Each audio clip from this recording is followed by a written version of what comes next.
Welcome to this live webinar session titled Beyond Ice Creams and Burgers, Leaderships and Business Lessons for Young Entrepreneurs. Many of us like burger and ice cream, and I believe a lot of you may think that doing a burger business or an ice cream business is the easiest business to do. Okay, is that true? So today we are very honored to have Mr. Chin Ren Yi, co-founders of myBurgerLab, and Mr. Edmund Tan, the founder of Inside Scoop, joining us to share the businesses in burger and ice cream. It's very interesting topic, and I'm sure everybody like it. So welcome, Rennie and Edmund. Hi guys, morning, afternoon. Good afternoon. Afternoon. Hi, Rennie and Edmund. Okay, so can both of you maybe share with us on the businesses that you're currently working on, and maybe we can start from Rennie. Yeah, all right. Good afternoon, everyone. So my name is Ren Yi, one of the co-founders at myBurgerLab. I also happen to be the managing director of the business currently. So we have myBurgerLab for the most part, only 7 outlets in KL and PJ. We look to expand it in the next 1-2 years, further into other states. Other than that, we have a sister brand called myPizzaLab, which obviously serves pizza, creative pizzas for that. And Edmund happens to be a partner in that business as well. And that's it for me. Edmund, what about you? So similar to Rennie, I started the Inside Scoop about 7 years ago. So we are an artisanal ice cream company that is founded in Malaysia. Our focus is to utilize as much materials from Malaysia as possible and bring basically elevate ice cream using Malaysian produce to the extent that we can. So we currently have 32 outlets across Malaysia, and in addition to the the 32 outlets comprise of Inside Scoop and also a non-halal brand that serves alcoholic ice cream. I don't know if all of you are underage or not. I think you are because you're in school, so you all can't have that. But yeah, there are some lecturers here that I would like to pitch to. So alcoholic ice creams. And then there's also another brand called the Sweet Escape that focuses on more healthier / alternative diet ice cream. So like low calorie ice cream, low sugar ice cream, zero sugar ice cream, vegan diet. So that brand called the Sweet Escape is catered more towards people that have more interesting diets. Yeah, so that's our background. Thank you, both of you. We have a surprising guest here. We have Dr. Derek Watson from our partner universities, University of Sunderland, joining us. Hi, Derek. Good morning. I am so pleased to be here, have been invited to the session. I'm very excited. Hi, Derek. We would like to invite you to be one of our panelists. So since you're here. Yes, I will very much enjoy that. Okay, thank you very much. Derek is Derek is our center leaders in University of Sunderland, and he has been a consultant for a lot of business, some businesses. So welcome, Derek. Thank you. Hi, Dr. Derek. Hi there, Edmund. Morning, Hi. morning. Okay, Good morning. Questions to Edmund and Rennie. Both of you started your business in a very young age. So can you share your story? To us, you are still young, okay? So can you share your story about what actually inspired you to choose this as a business, and how do you start it in the early years? Because maybe Edmund first, what makes you think that you want to do an ice cream business, and how do you start with this business? Sure.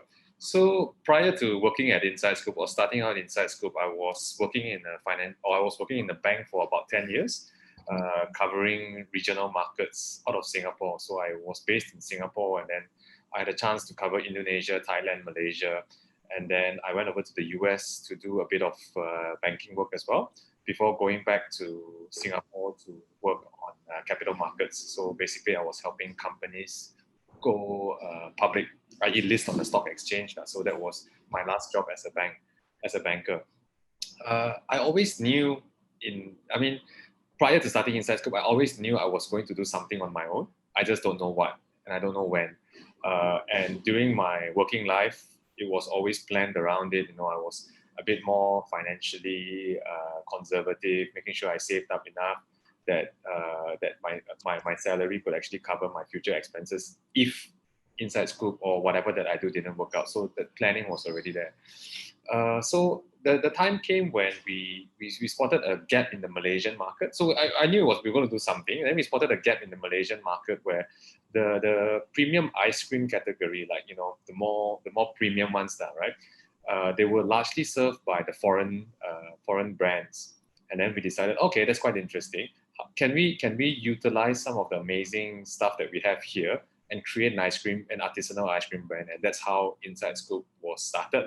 So we went to Italy, learned how to make gelato, and then applied some of the knowledge and then localized the product here.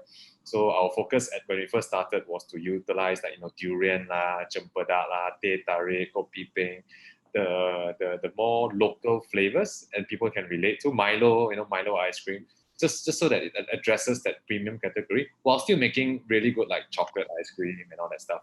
And then it all started from there. And then after that, we started becoming a bit more innovative. So now we have Onde ice cream. I think somebody mentioned pineapple tart. That's quite good. Really enjoy that. So we started innovating more and utilizing more Malaysian desserts into our ice cream flavor. So that's how Inside Scoop came about. So we noticed a problem or a gap in the market, and we sought out to solve the problem for people. Wow. Someone put a message here saying that you are very brave because from a banker changed to be ice cream seller. Wow, yeah. Very brave.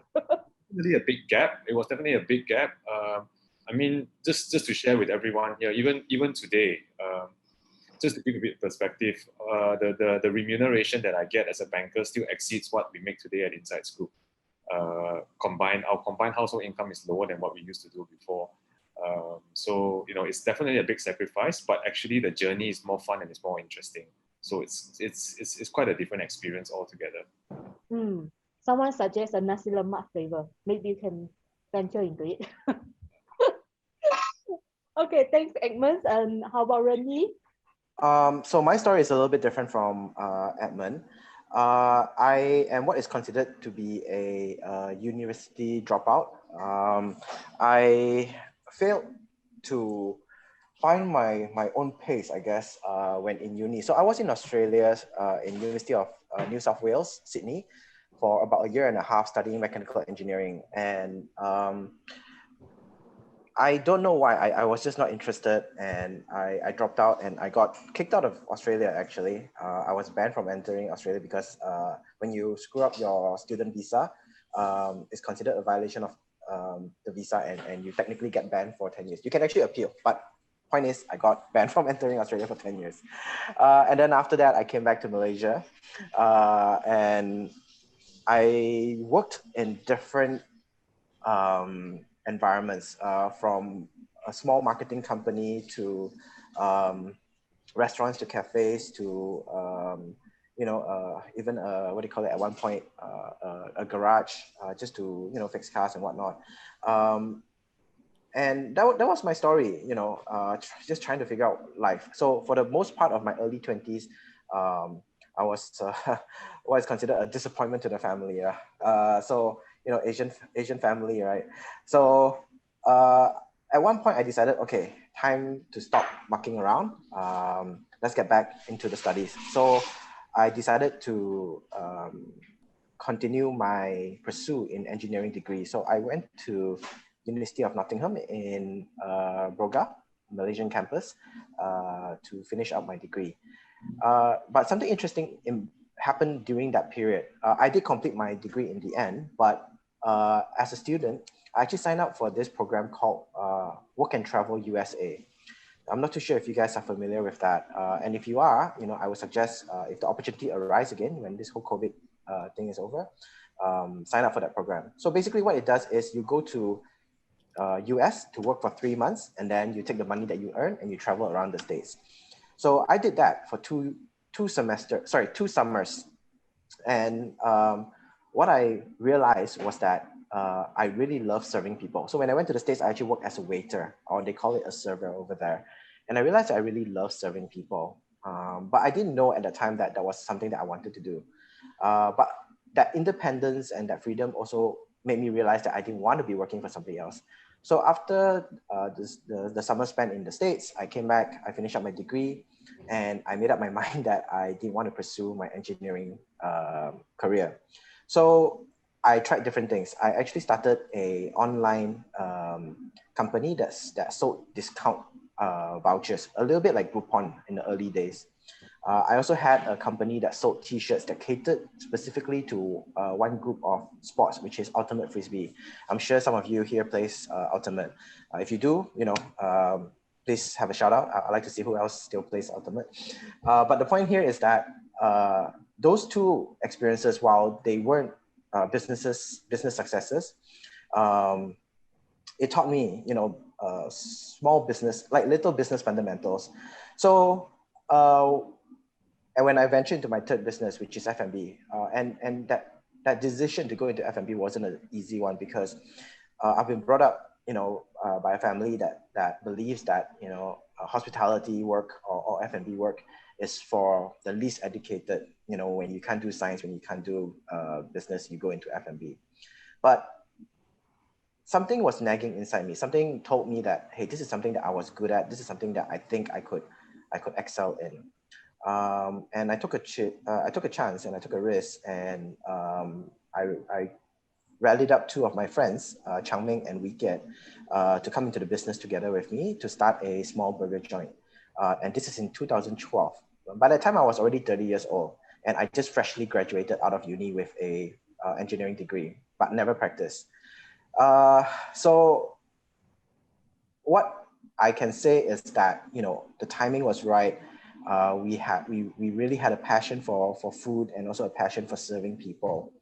And we happened to found a niche that wasn't addressed. So we wanted to serve gourmet style burgers, but in the price range where it was slightly above McDonald's and below Carl's Jr. So back then, Carl's Jr. was around 20 plus ringgit, and McDonald's was around 10 ringgit. So we wanted to hit that target market in between. And I think it was the right timing. We had the right product. We had the right colored product.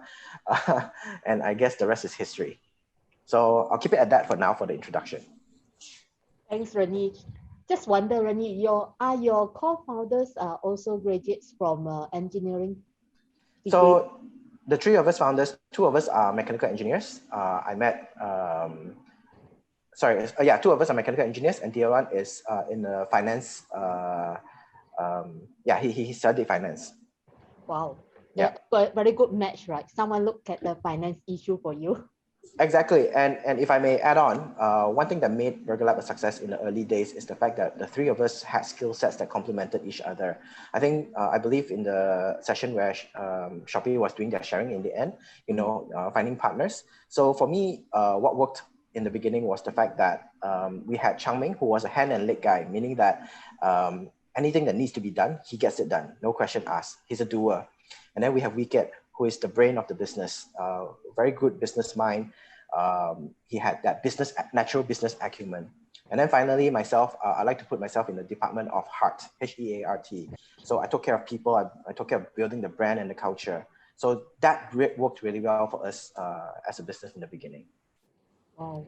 Yeah, I think teamwork is very important. You tap on each other's strength and you work as a team. Yeah. Yes.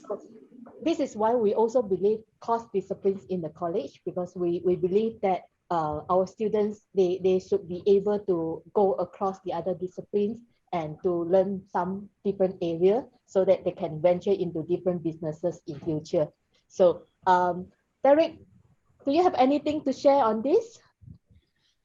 Yes, thank you there, Co. I find it very interesting, the backstory on how you set up the business. I have a question. I actually put it in chat, but I'll ask the question.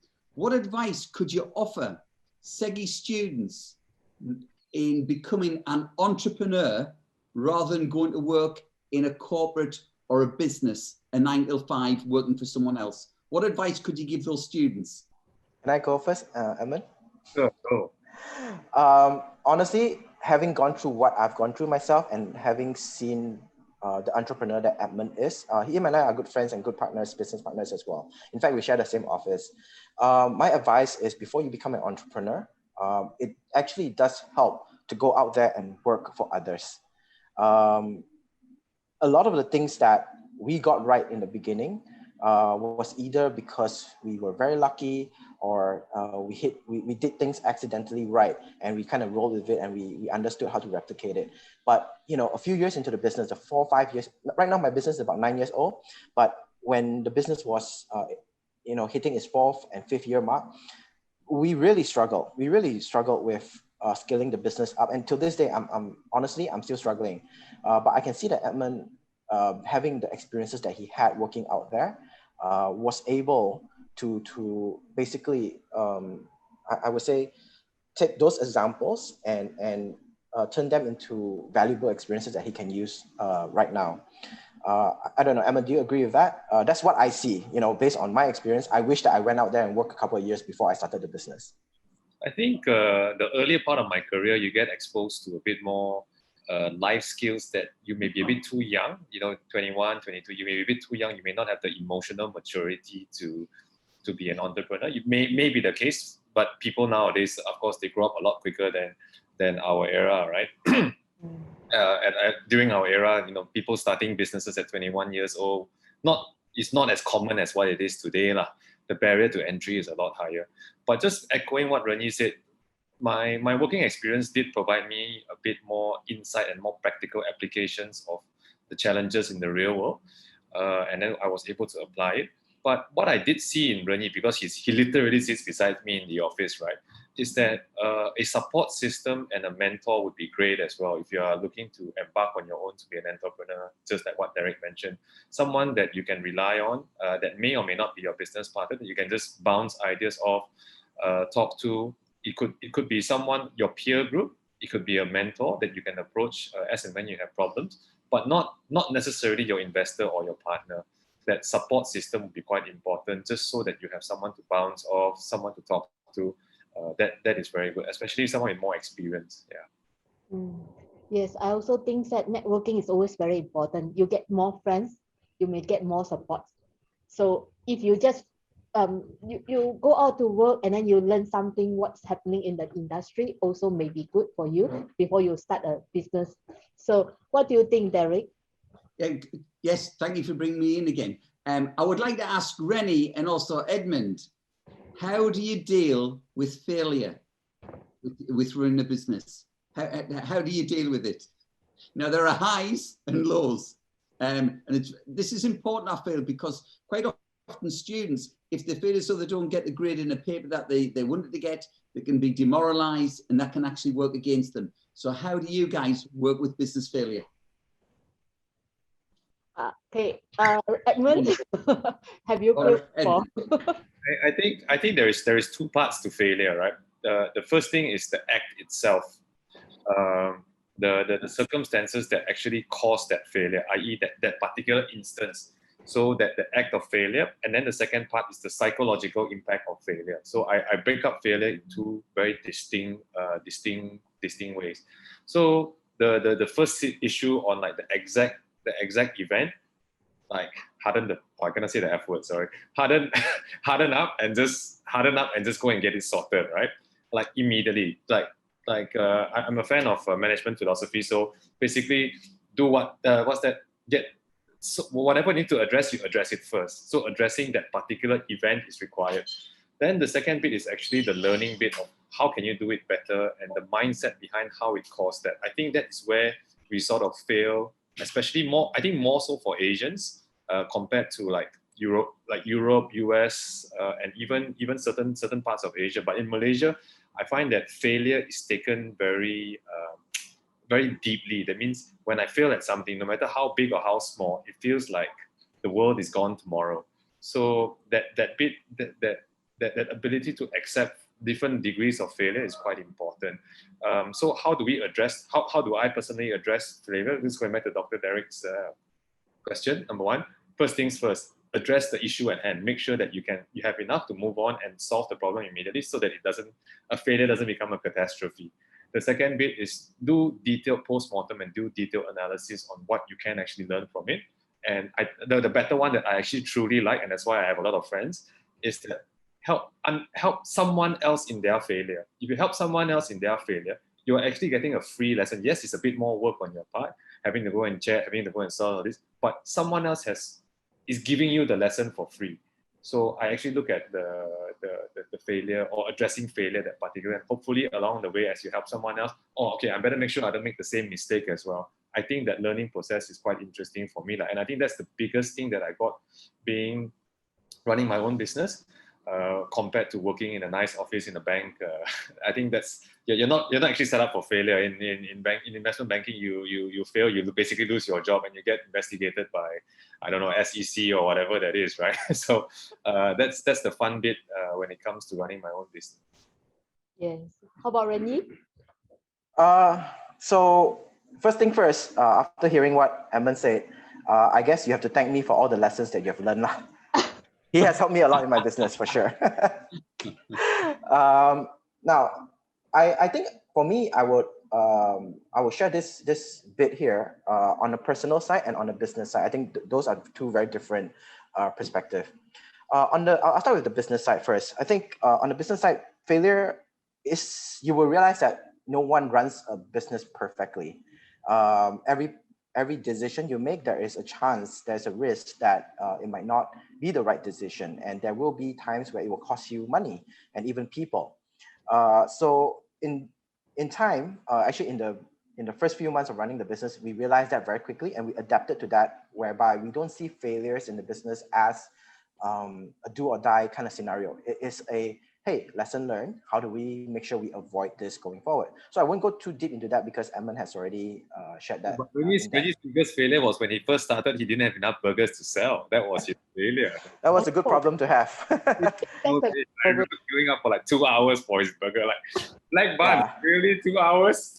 Come on. Yeah, I'm not proud of it. I'm not proud of it, but you know, back in the days, it was crazy. We opened at 5, we sold out at 7, and people were scolding us, saying, "What kind of business are you running?" So it was a failure to satisfy our customers for sure. I know Edmund said it in jest, but it was definitely a failure on our part. We didn't rest on the fact that, oh wow, high five everyone, good job, we sold out at 7 o'clock. It was a, holy shit, we have people who want this and we can't serve it to them, and they are unhappy. So how do we make sure our customers don't leave unhappy? So anyway, that's work. Personal wise, as I mentioned before, right now I can proudly tell you that, oh wow, you know, I led a life as a failure before, but my majority of my early 20s and mid 20s was very difficult. I had self-esteem issue. I still have self-esteem issue, and you know, everyone in my friends circle, everyone in my circle of friends in high school, they are, you know, already leading their life where on track, you know, where they're supposed to be. They are in middle management, they are buying their first house, they're buying their first car, and I was just, you know, still working in a restaurant. So that was really difficult. But after a while, I realized that my life was mine. And if I continue judging myself by, you know, the circumstances and the failures that I have, you know, I'm not able to move forward. And that's why, you know, one day at 26, I decided that, okay, I don't know what to do with my life. At the very least, what I know I could do was to go back and study. And thankfully, I have the support of my parents, who was able to continue to fund me for my degree. That's something that I do not take for granted. Of course, you know, after the end of that degree, and I said I didn't want to be an engineer, we had, you know, that was another fallout. But the point is that being able to pick yourself up and say, look, let's move forward one way or another. And that was what kept me going, and realizing that failure is okay in life as long as you pick yourself up and you know, dust off whatever guilt, regret that you have, and fight for, you know, a chance to lead a decent life. Yeah, so, but what I perceived to be failure at the time, and working in a restaurant at the time was a failure because, like I said, my friends were lawyers, were engineers, and whatnot. But in hindsight, the experiences that I went through really provided the skill sets that I needed to run my own business. I worked under so many different bosses that whether I liked it or not at that point in time, it served as reminders, it served as a reflection point to what kind of business I want to run, what kind of manager I want to be. So yeah, that's my perspective on failures, both in business and personally.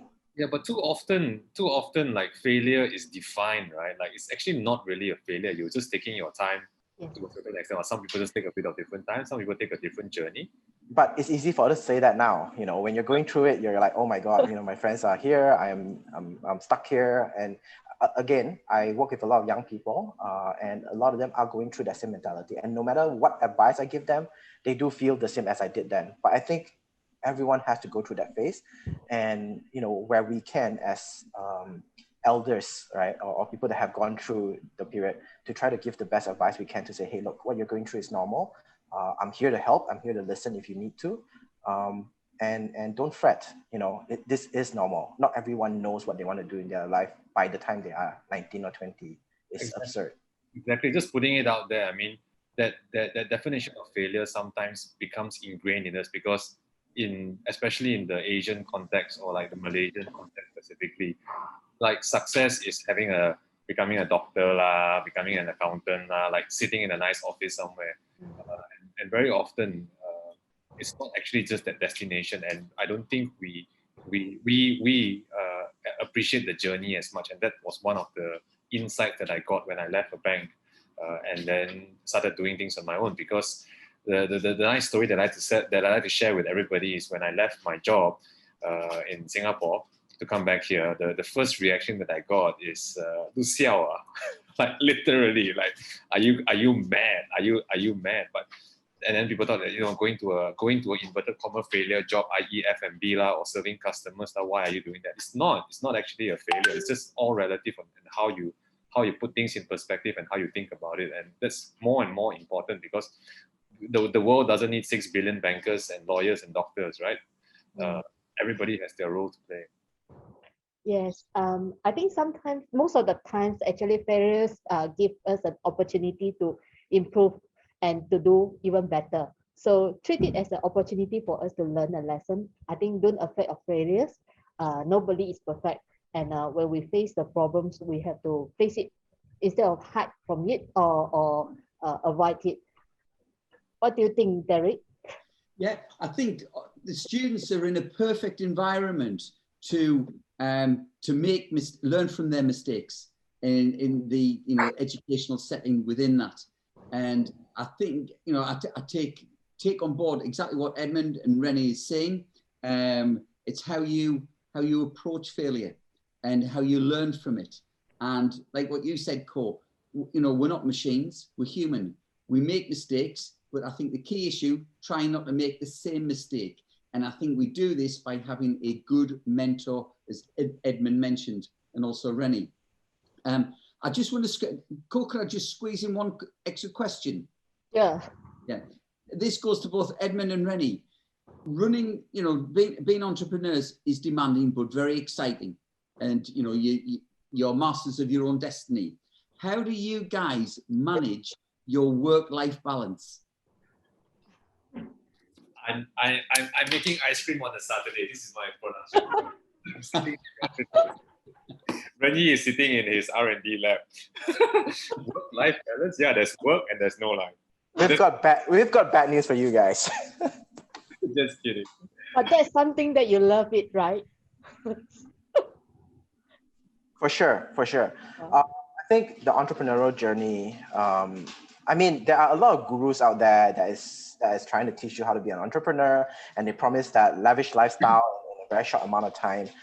Honestly, most of the success stories that you hear out there, and I don't even consider ourselves, well, maybe Edmund, a success story, that's tens of years behind, you know, that success story. And it's all about the effort and the time that you put in during that early stages of your business. And when I say early stages, I don't know about Edmund, but for me, I think BurgerLab is still at its infancy stage. Although we are 9 years in, the best of the business is still yet to be seen. We're at 1% of where we can potentially be. So The problem is that a lot of people see entrepreneurship as a quick way to success, a quick way to recognition.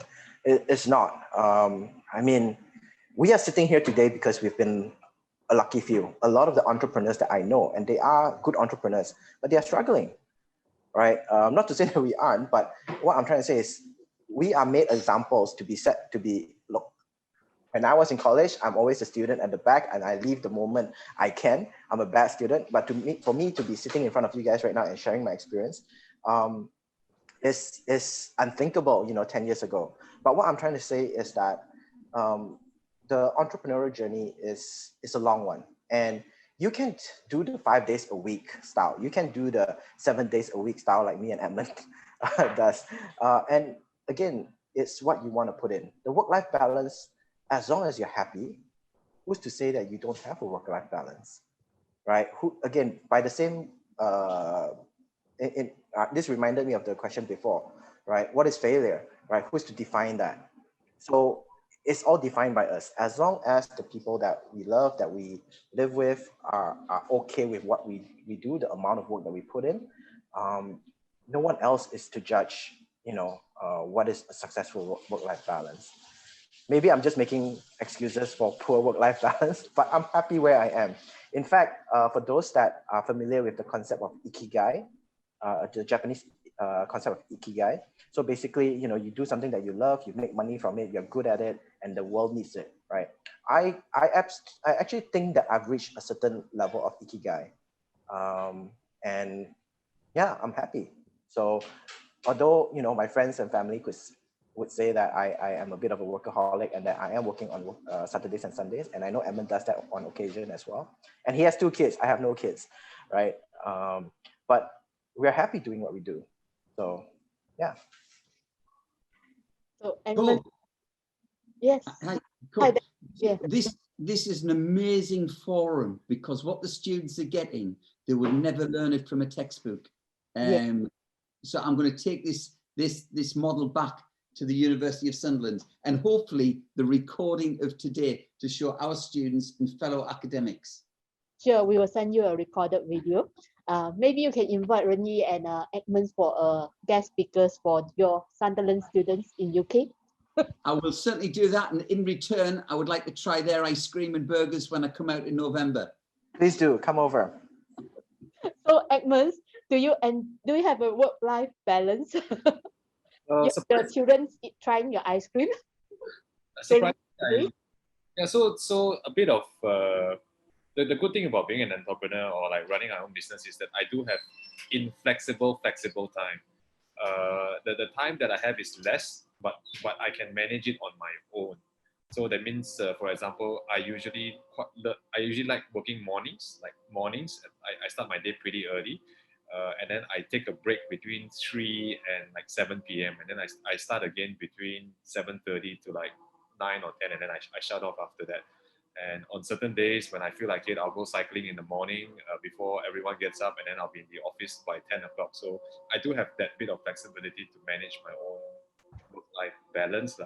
But the issue is that the stress per unit when I'm at work is quite high sometimes, especially when you take a break in the afternoon and you don't check your messages. Suddenly you check your messages at 7 o'clock, they are like 300 messages. Renyi is a lot better with his device. I'm not. I get very my heart rate actually elevates every time I pick up my device. So I'm not as good as Renyi. But yeah, we do find time to manage this. And Shuli, my wife, she also works together with me at Inside Scoop. Sometimes it's hard for us to shut off.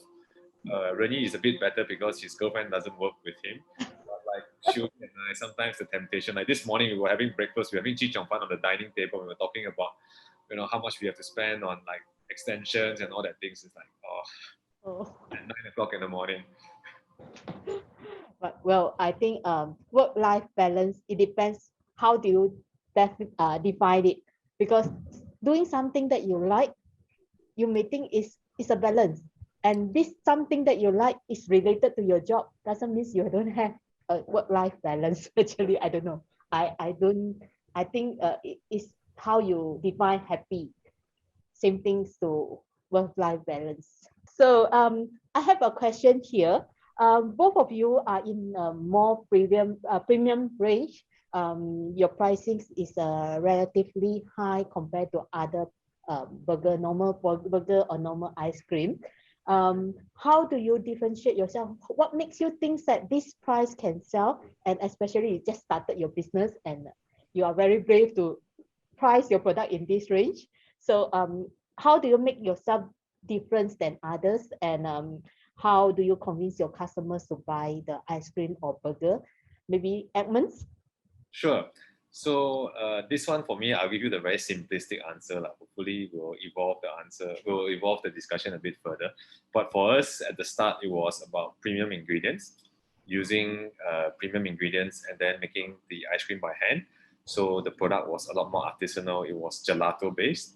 And then the entire ecosystem to set up that particular product was all premium. So we were using machines from Italy. It was handmade by locals in the store, and then you were served by locals, just so that the experience is pretty good.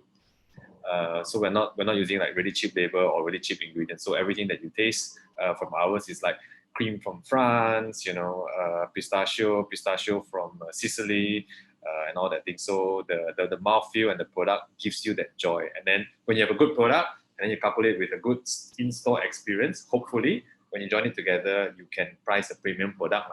So it's just consistent with our pricing structure. Okay, thanks. Ren Yi? I think Edmund definitely hit it right on the nail. So I won't touch on that same point again. When we first started, what mistake we made was we priced it the way we felt we would pay for. We priced it at a range where we felt we would be comfortable to pay for. In terms of flavor, this is again 10 years ago, when burgers of our type, of our combination, of our quality of ingredients did not exist as commonly. If you wanted a gourmet burger, you would go to TGIF or Chili's or even a hotel. Other than that, you have the fast food range, which is from McDonald's to Burger King to Carl's Jr. So, like I said, I wanted the hotel style and the chili style kind of burgers, the gourmet style kind of burgers, but in that fast food range. So we basically priced it in that area. Now, I can share with you that our pricing strategy at that point in time was wrong. We were charging too little. When it comes to F&B, there is something called, there's a bit of an unspoken rule, which is you want your food costs to be at around 30%. So what does that mean? So if I have, if I have a piece of steak, right, and it costs me 30 ringgit to purchase it, after I prepare it for you as a meal, I should sell it at 100 ringgit. That's simplifying it, but that's how it should be. But what we were doing, okay, we were running at a food cost of 50%, meaning that if it was 30 ringgit, I sell to you at 60 ringgit, which is cheap. But of course, it's all relative, right?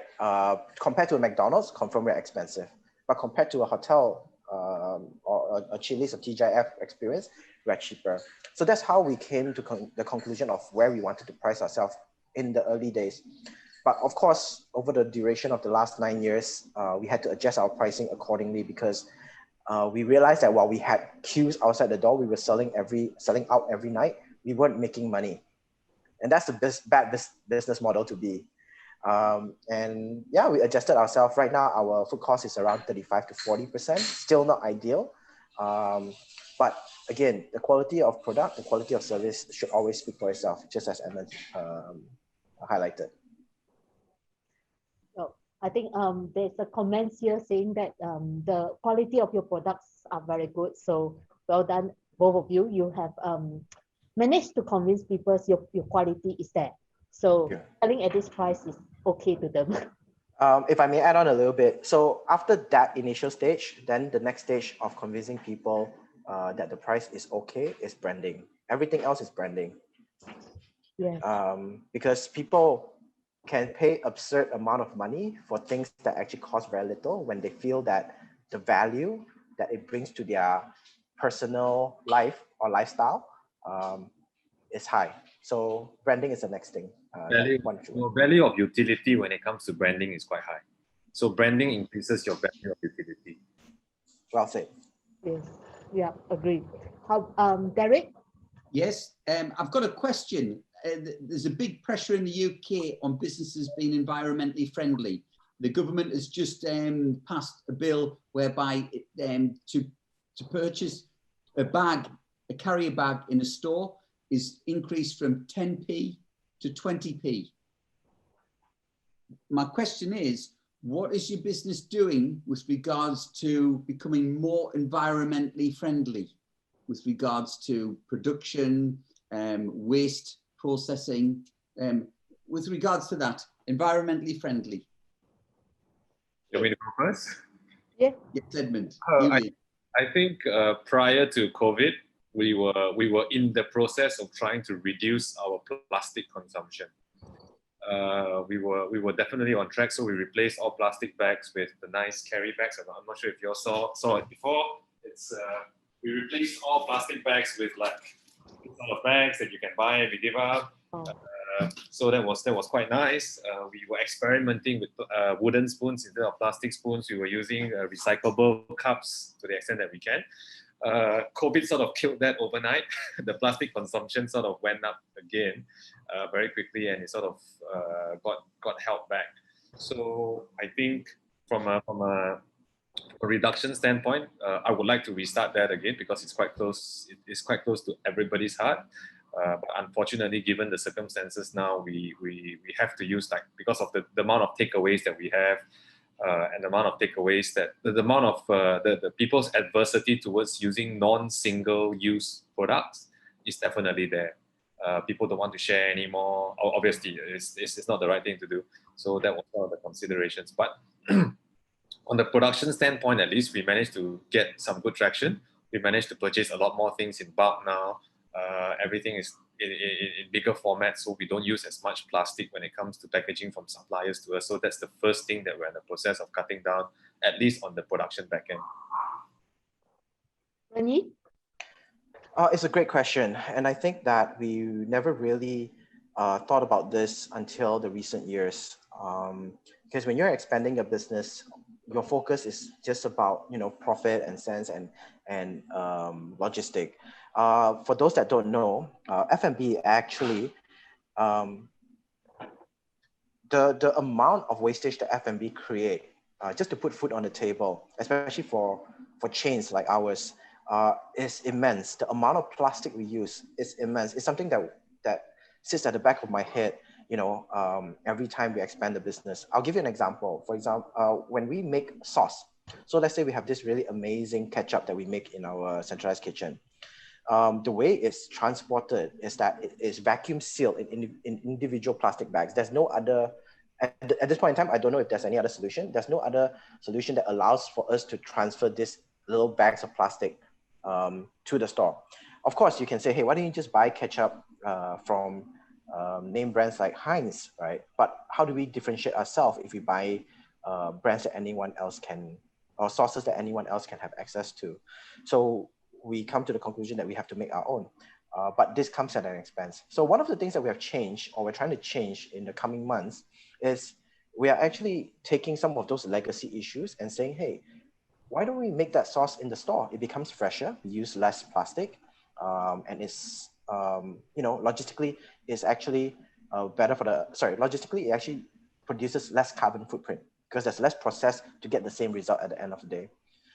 We are aware of it.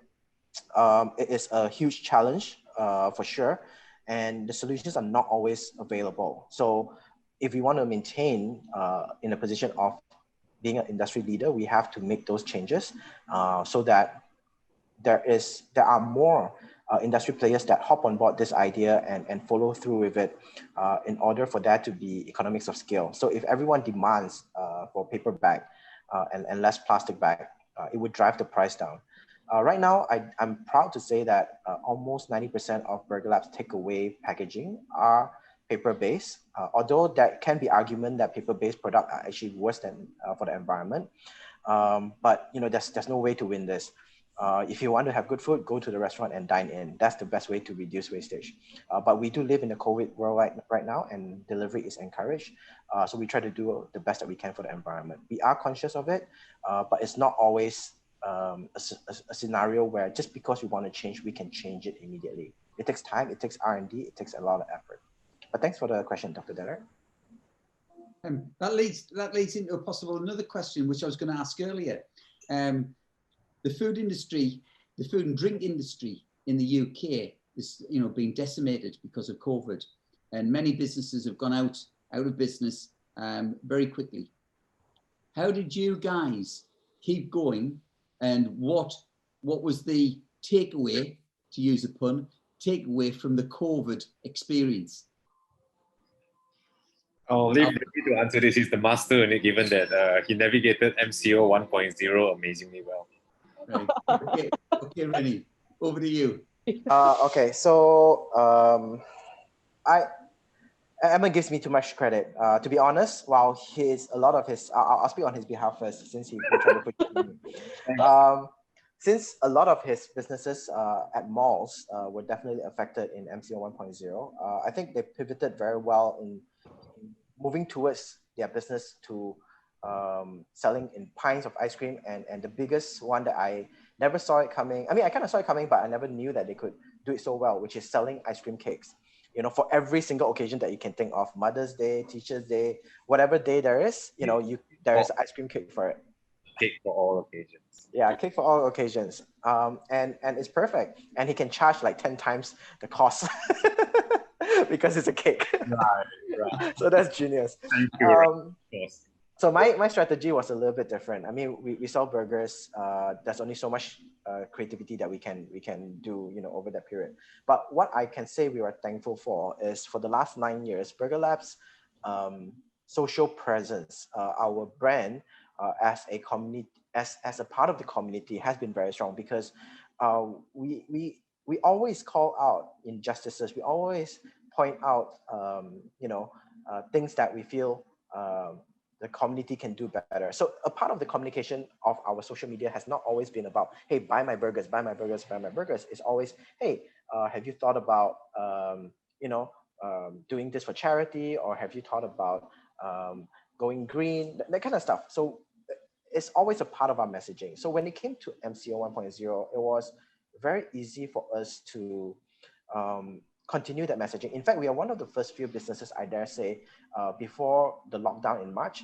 Back in February, we were already asking people on all the SOPs that we are practicing nowadays. We were already telling people, hey, go use e-wallets, wash your hands, sanitize. We have all the sanitizers out. We started measuring temperature of GrabFood riders before it was mandatory. So these are things that we started doing, but people could see it. The people could see that we were a brand that cared. So when we called for help, and we shared every part of the process of MCO, what we were facing, low sales, not having the money to potentially pay for salaries at one point. And we say, hey guys, this is the situation, we need your help. And people rallied behind us. So, that was one of the things that I was very thankful about. The brand actually has people that felt like we belong to the community, and that without us, the community might be different, and they wanted to support and maintain the business.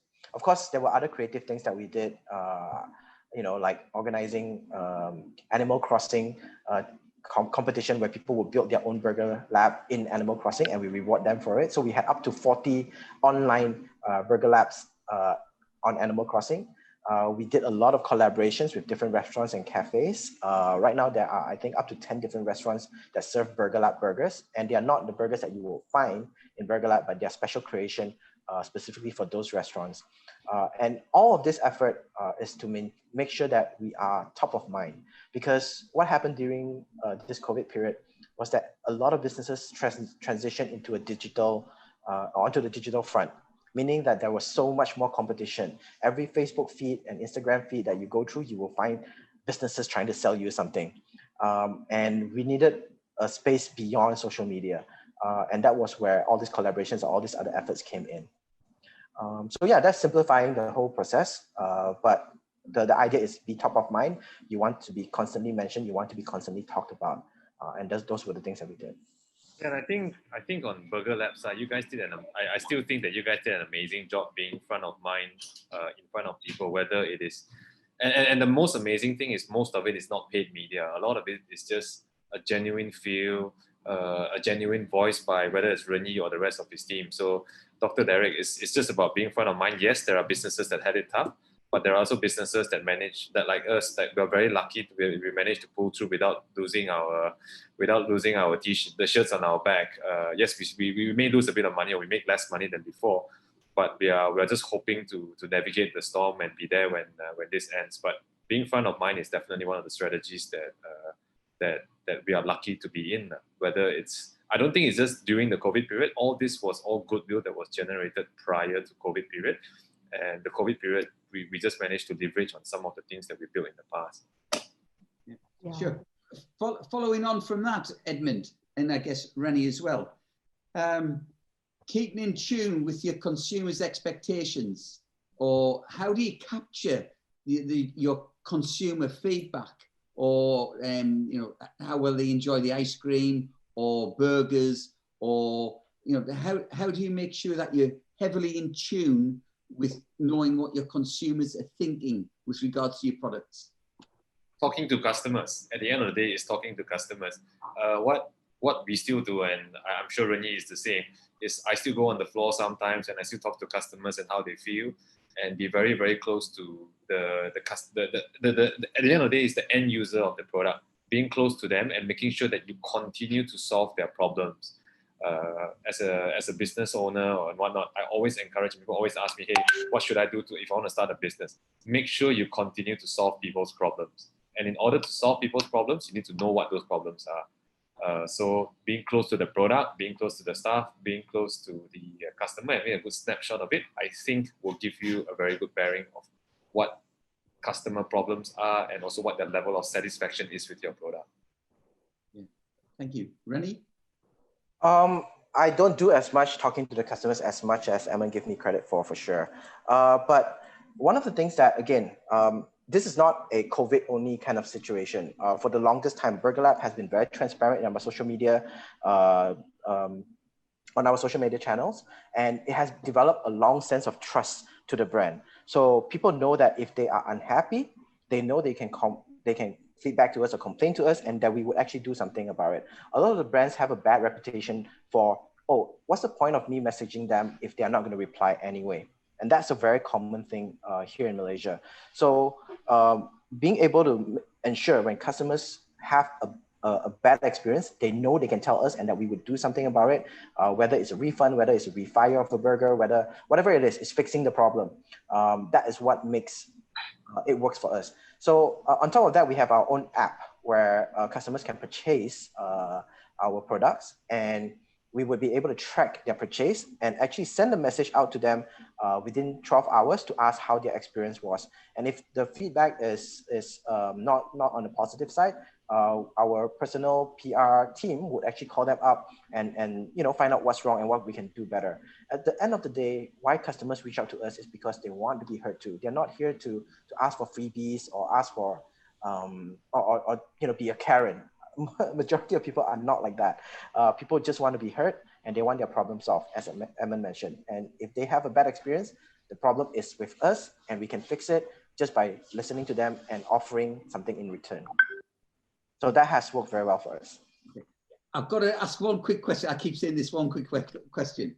The energy and enthusiasm and the connectivity between Edmund and Rennie is self-evident here in the United Kingdom.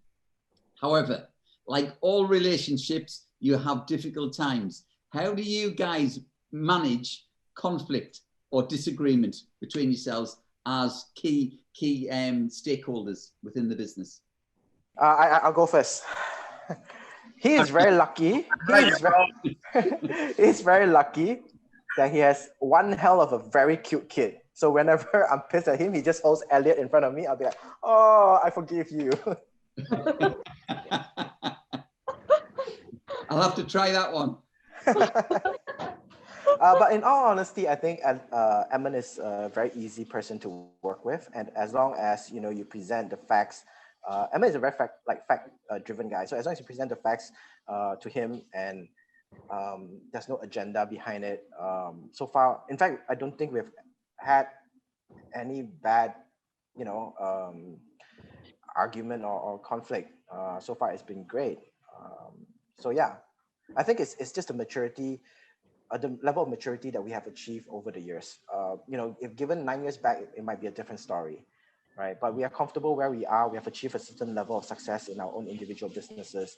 So that allows for us to be more understanding of each other's circumstances. Yeah, more often than not, we're just sounding boards for each other, right?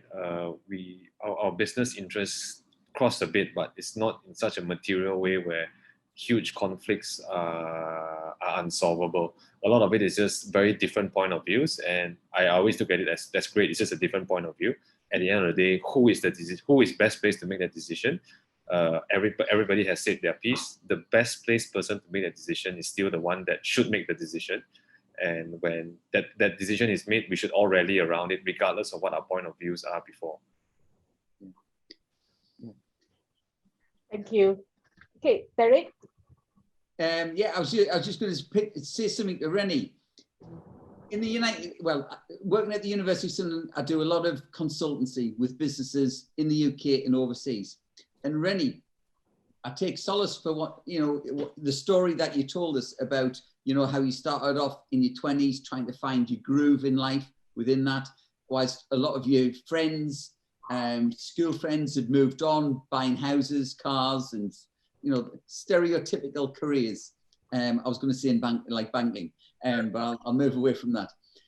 However, I am confident, very sure, that they look upon you and they would certainly consider your lifestyle as being creative, energetic, entrepreneurial, and you're not ring-fenced to a specific regime. You're in charge of your own destiny, and there are many people that would love to be in that position. Thank you. I appreciate that. Yeah, but just so that we're all conscious of it, and I want to put it out there as well, is that Ren Yi and I, we are really thankful of how lucky we are. For every one or two cases like us, there are like so many people that are still struggling or may not have, inverted comma, made it, right?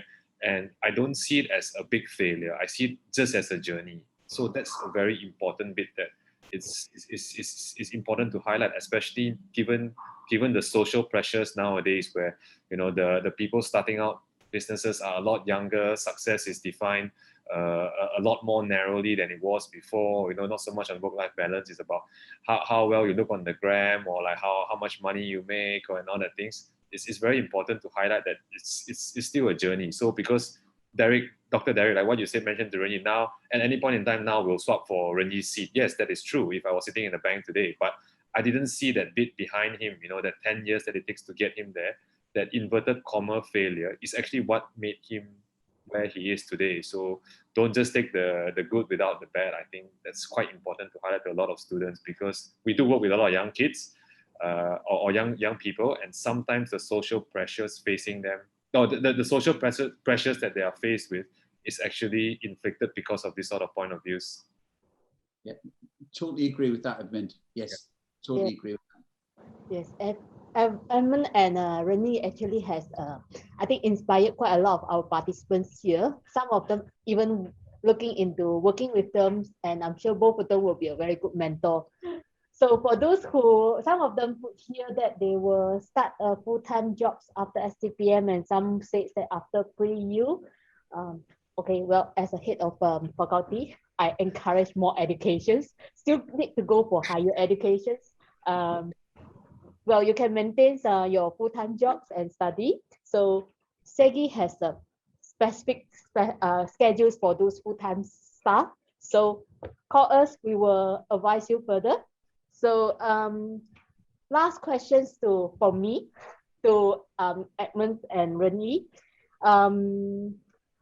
If you were to start all over again, what would you do differently? Will you still choose for example, Edmund, will you choose ice cream still? I know Ren Yi's answer. I know Ren Yi's answer. Ren Yi is going to say no ice cream. I would sell ice cream. So much easier. He's going to say, I want to sell ice cream. I know his answer. He always gives me. Edmund has a competitors now. Always say, I'm like, Rennie, here, the business is yours. Take it, run it. I don't.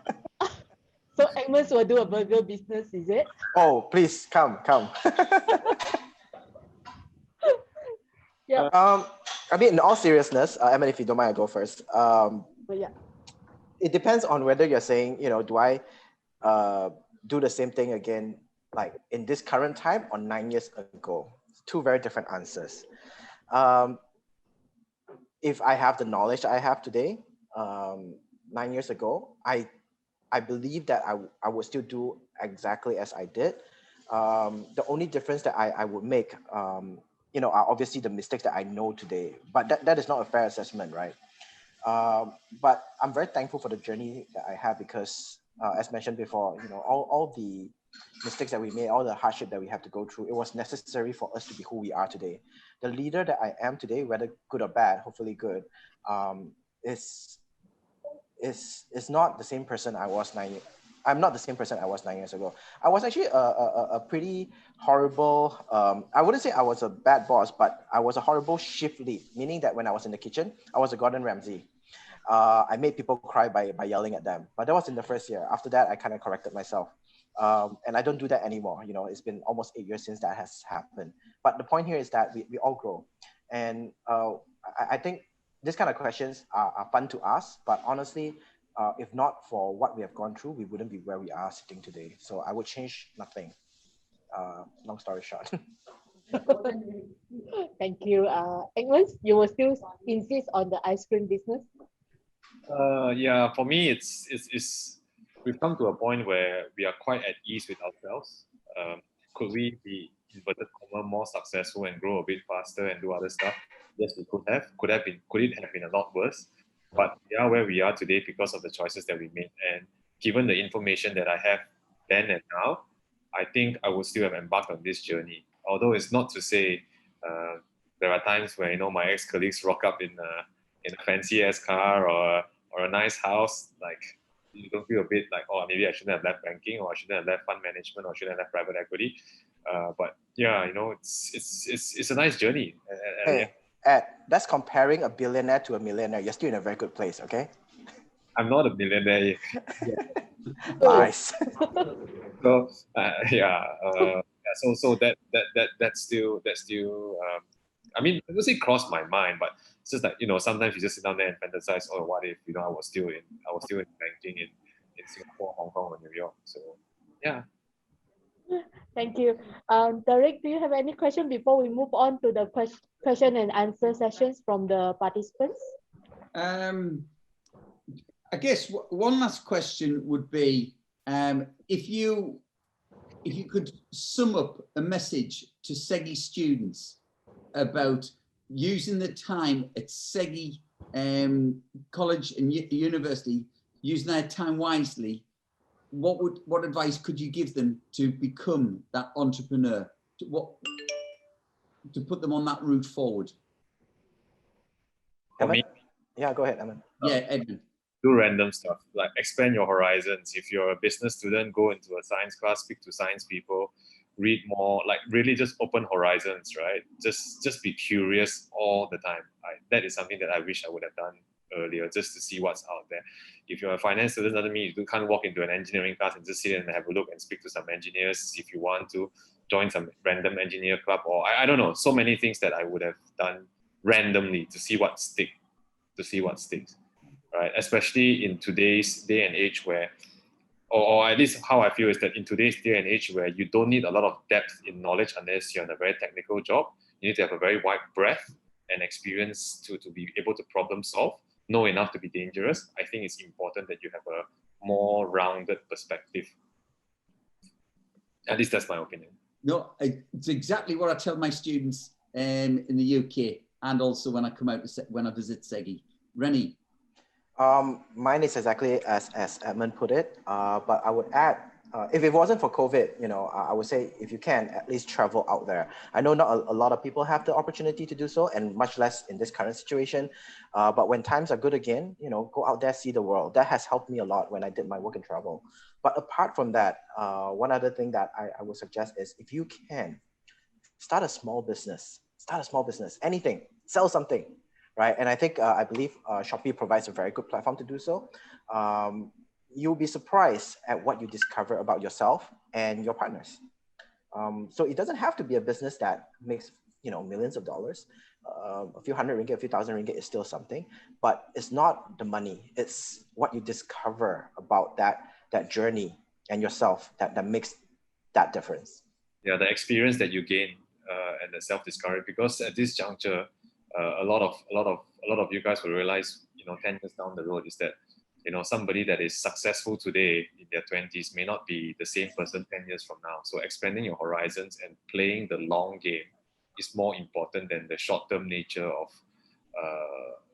being inverted commas successful in your 20 when you're 21 years old. And when you start running your own business, you will also realize you view the concept of money very differently as well. And I think it's something that you can't gain from working from others and taking salary. So once you gain that understanding or concept of money, when you run your own business, it opens up a lot of possibilities. Yeah. Rennie, what I think you should do also, Edmund, I'm going to give you some homework. I think you should strongly think about writing a book on setting up your business, lessons learned, which other entrepreneurs or future entrepreneurs could learn from. I think that would be a very interesting read. Awesome. This will be a school project. I will be the student that never turn up, and I'll just show up for the presentation on the last day. Okay, and then you do all the work. I like work-life balance too much.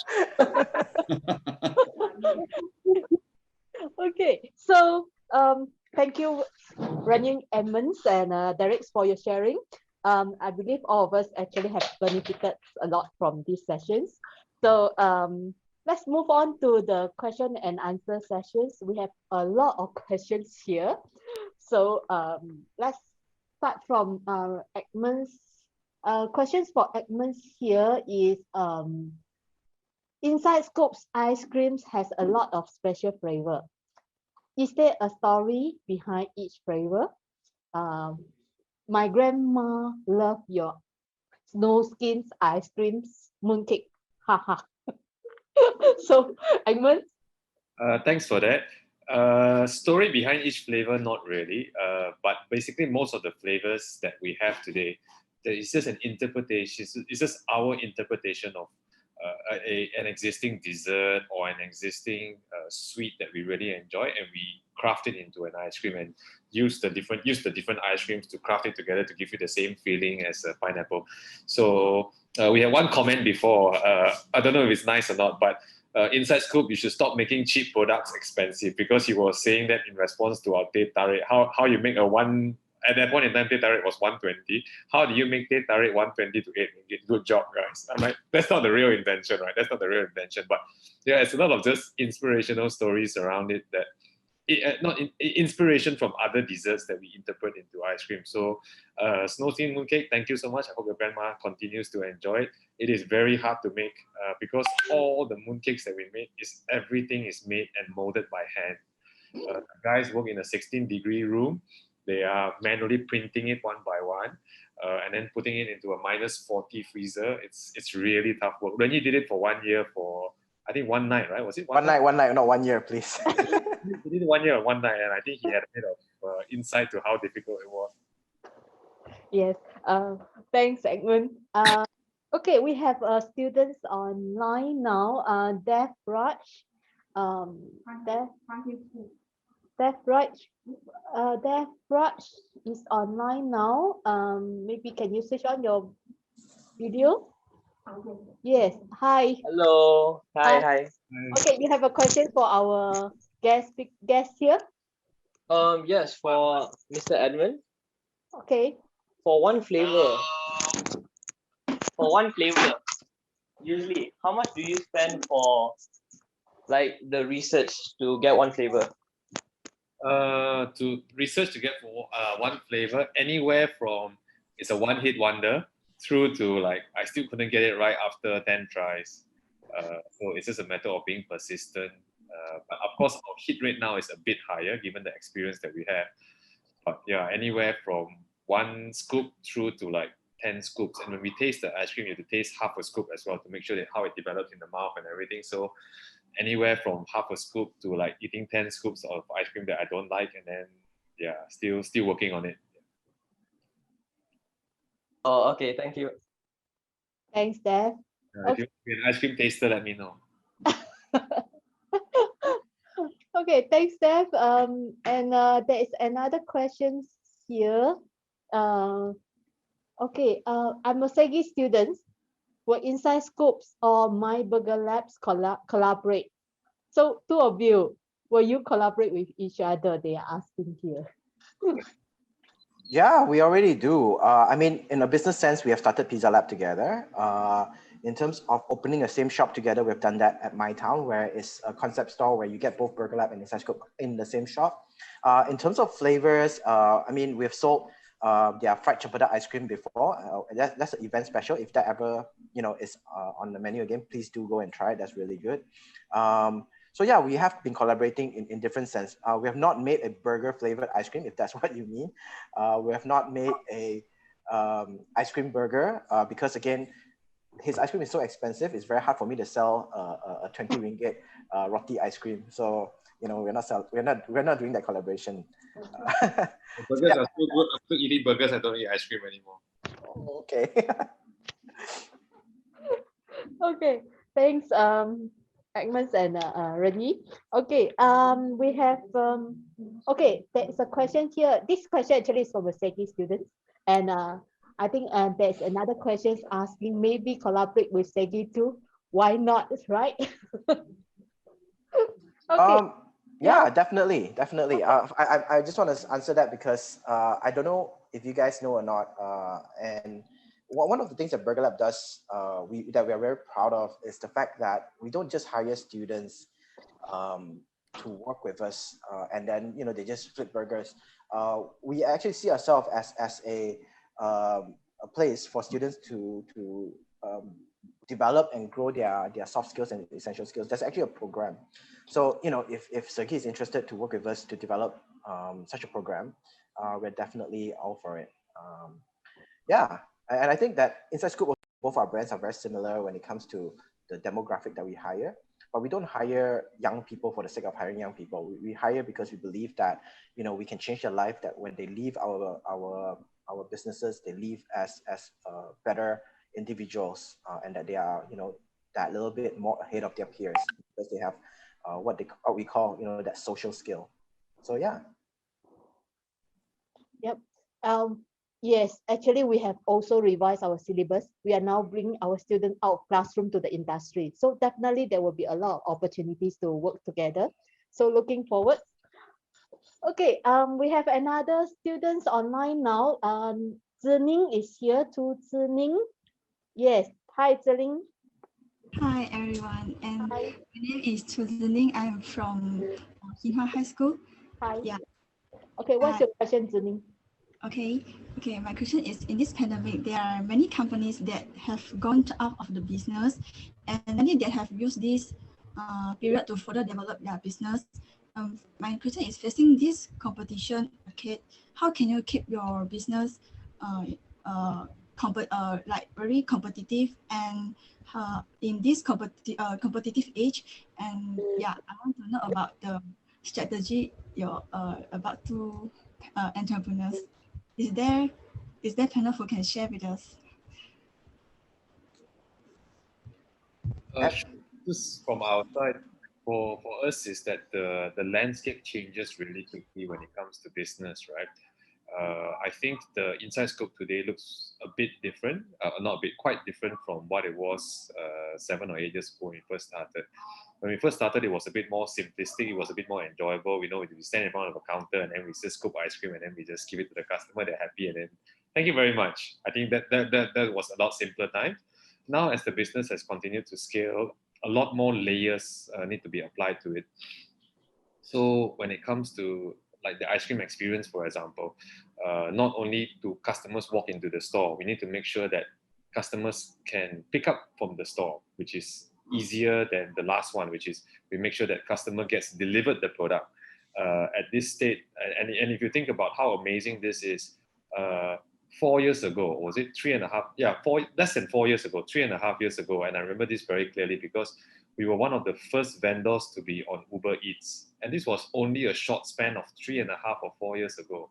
And this was, I mean, just to give you the perspective, right? That was iPhone 8 era. iPhone 8 and iPhone X, like iPhone 8 and iPhone 11 today, not much difference. I mean, it's still a phone, right? But not that business that was just introduced 4 years ago makes up, anywhere from 20 to 40% of a lot of the F&B players today. That just gives you a bit of perspective of how quickly it has changed and how it has impacted us. So being on top of it, having the mindset of constantly adapting, I think is really important, more so now than ever. And utilizing the skill set of the younger staff that we have, is relying on them is definitely one of the things that we can do to continue to stay relevant, because Ren Yi and I are approaching older age, not old age, older age. Hopefully we're not dinosaurs anytime soon, but yeah, the younger team members are the one that be driving a lot of change and continue to stay relevant in the market today. Okay, Zining? Yes, thank you for sharing. And how about Ren Yi? Yeah, great question actually. Here's the thing, we believe that for every catastrophe, there's always an opportunity, right? In Chinese saying, 危机. And that means that, what we want to see is what is the world past COVID. And as you mentioned, there are a lot of businesses that closed down, also a lot of businesses that opened in this recent months. So what makes a successful business moving forward into the future? I personally believe that a business that is light on its feet, meaning that they're able to pivot, they're able to make changes and adapt very quickly, will be one that survives. Of course, having a lot of money doesn't hurt, being able to weather the storm. But yeah, what has served BurgerLab well in the past is the ability to stay light on our feet and make changes where it's necessary. The only constant is change. And that's what I think every business should be keeping in mind moving forward. Yes. Agree. Thank you for the question. Yeah. Thank you. So Zining, that's all for your questions? Yeah, that's all. Okay, thank you, Zining. Okay, we have another participants online here. We have Mr. Lau Sebastian. Hi, Sebastian. Hello, good afternoon, everyone. My name is Sebastian Lau from Hinghua High School. I'm the teacher teaching the business and economics. Hello. I have the one question is, as far as I know, young Malaysians have full patience in starting a business, especially in this outbreak.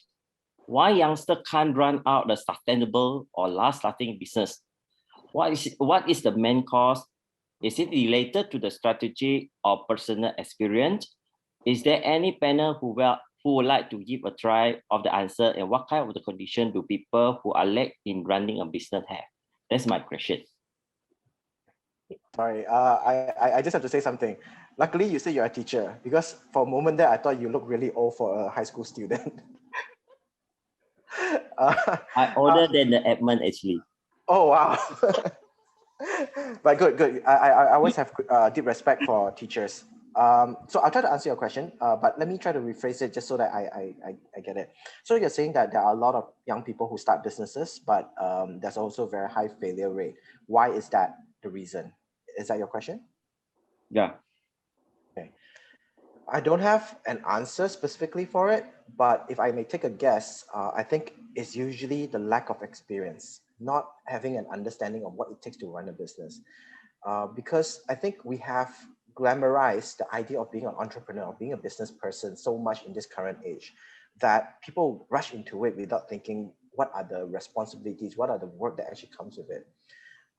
My recommendation since 5-6 years ago when people asked me this same question has not changed. I think that anyone that wants to go out there and do their own business, the first thing that they must do is to work in the industry. go learn from people who are already doing it, learn what their mistakes are, right? And seek their mentorship. I think if you work in the industry, and you have interest to be in the industry somewhere in the future, be honest with the employer to say that, hey, I'm coming in here, I'm going to spend 2 years, 3 years with you to learn everything I can, and I want to start this business on my own. I don't think there's any harm to it. You'll be surprised at how many business owners are happy to show you the way, right? Because any good business entrepreneur will realize that the path to the path to good success, or the path to learning more in our own journey, is to teach somebody else. So yeah, to come back to your question, I think people fail because they don't have the experience, and they rush into it because their father or their mother has extra money for them to open a business. And I'll be honest, I happen to be one of those few people where my mom actually loaned me a bit of money to start a business. I was very lucky. But I also know of at least 10, 20 others of people like me where they started business with their family's money, but did not earn it back. So do not take, myself as an example, because I was one of the lucky few. Edmund? For me, it's I think it's precisely right. It's the lack of experience. Then comes the question on how do you get that experience, right? So it's back down to what I mentioned together with Ren Yi as well earlier. Is that surround yourself with people that you can bounce ideas off, have the emotional maturity to ask for help when you need it. I think that's one thing that's quite important and quite humbling at times. So have the emotional maturity to go and ask for help when you need it. You'll be surprised at how many people are actually willing to help. Starting a business at a young age is not an issue, especially in today's day and age where the barrier to entry is so low. But that's the great thing. But yeah, making it sustainable, solving a problem, making sure that the business model makes sense, those are things that we can ask help for. Yep. One of the things that people have to realize is money is the easiest thing to find when it comes to starting a business. There's a lot of people with money that wants to support a great idea, but a great idea is just an idea until it's put to work. Yes. Implementation is very important, actually. Yeah. So I think it's also part of it's determined. So you can see both Ren Yi and Edmund, when I asked them whether if they were to choose whether they will do the same business now, so they will still insist on this business. I think if you think that you want to do it and you insist on it, and it's the determinations that you have. So sometimes people just don't have the patience to wait for the results to come up. They just want a fast. Why I didn't see my business has started 1 month, and why I didn't see a profit? So they start to want to give up. So I think this is part of the reasons of that. That's a good answer. Also, yeah, sorry, go ahead. Potentially dangerous. I think Emma wants to say the same thing as I do. Perseverance is good, but you also need to know when to quit. Yeah, you need to know when to cut your losses. But the social pressure is also there. Yeah, like what you mentioned. Like you start your business 2 months from now, everybody expects, wow, why your business got no Q1 now? Are you making money yet? Are you making money yet? Are you breaking even yet? Like a lot of this sort of social pressures that comes with it as well. That if you're not well equipped to handle, you may end up breaking a bit. Yes. Edmund, one example that I keep on finding with businesses, quite often they're reluctant to put money into the business when they start off. They're quite restrictive. But when a business is failing, I see so many businesses throwing money at the problem, hoping it's going to solve the problem. And you're very much right in what you're saying, that they need to know a time when to walk away, rather than getting further and further into debt. Yeah. Agree. Okay, so Sebastian, any more questions for them? No, thanks, Ren Yi and Edmund. Thanks. Thanks, Sebastian. Thank you. Okay, so now we move on to the questions posted on the chat room. Here are some of the questions for Ren Yi. So, okay, we have Wani asking questions for BurgerLab.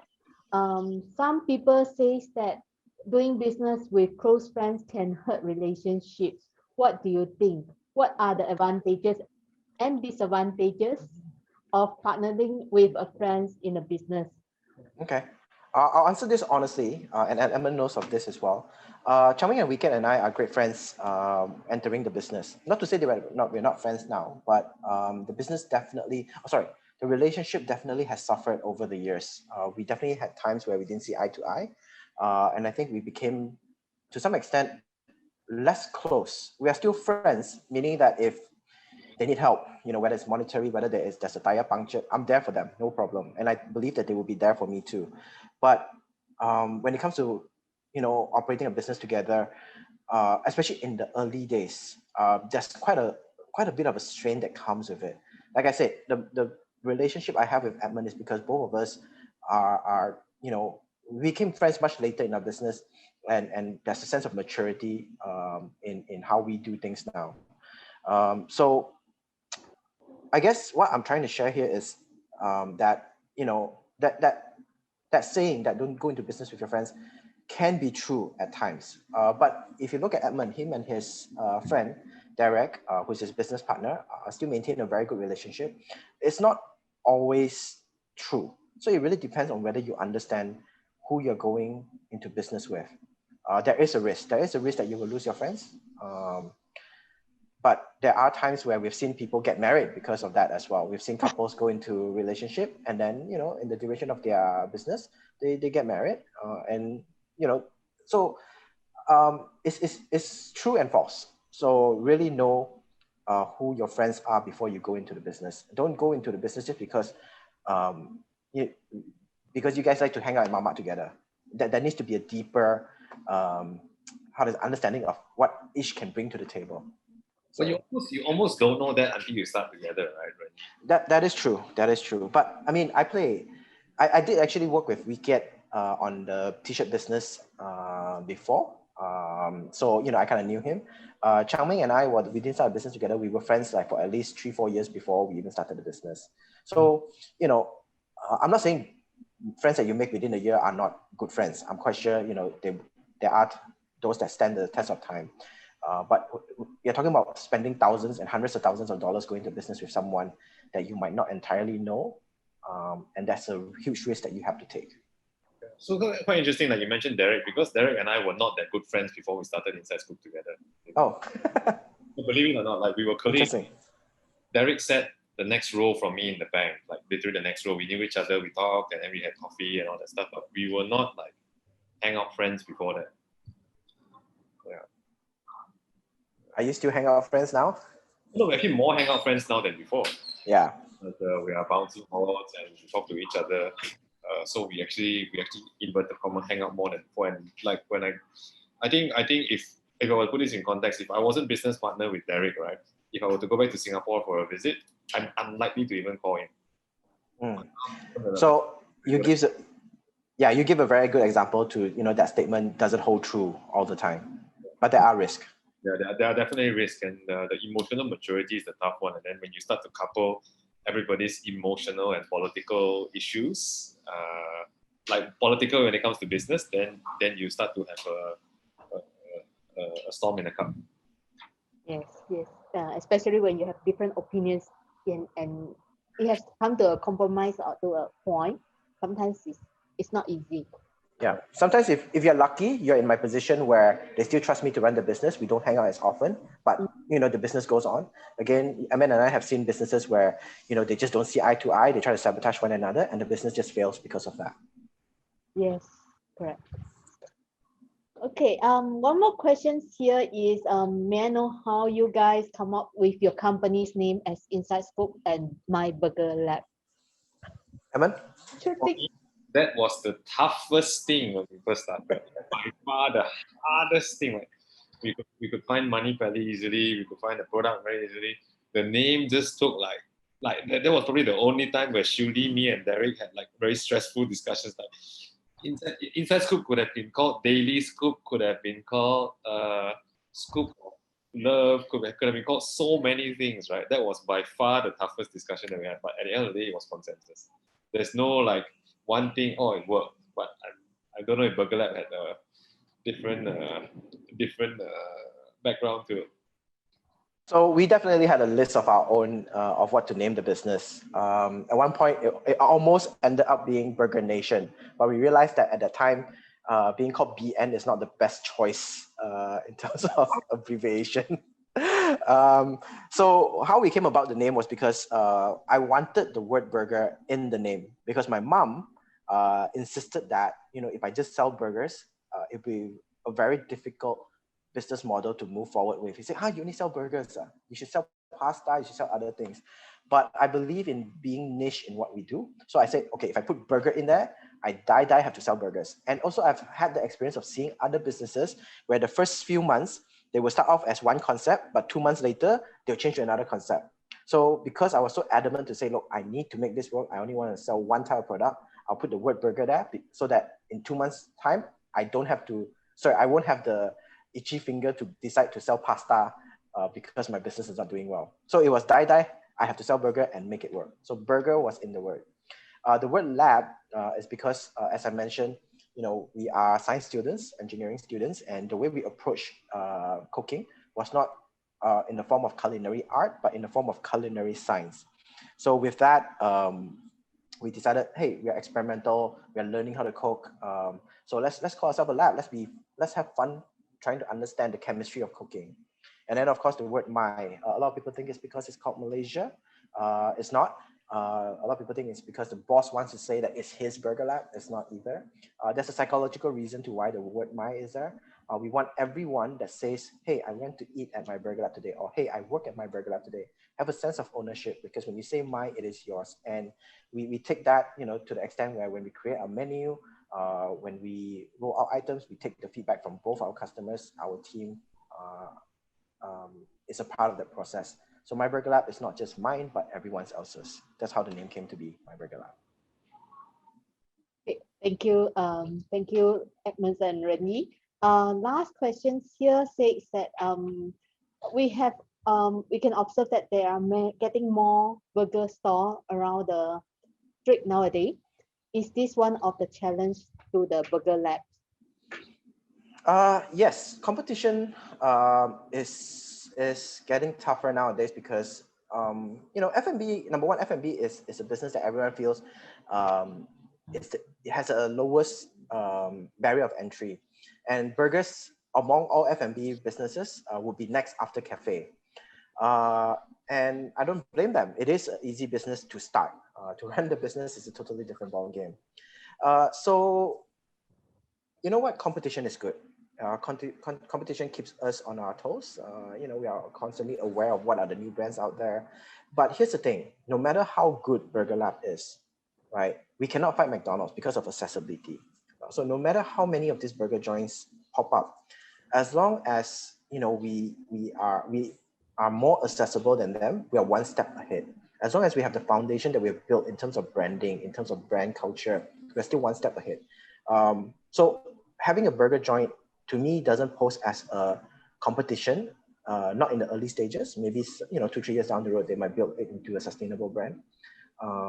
So yeah, I do keep my eyes on the other more notable brands out there that have the years behind them, that have the brand behind them, that has a culture behind them. But just because one opens a burger joint or even an ice cream joint does not pose as a competition immediately. Thank you, Ren Yi. Okay, we are now at the end of these sessions.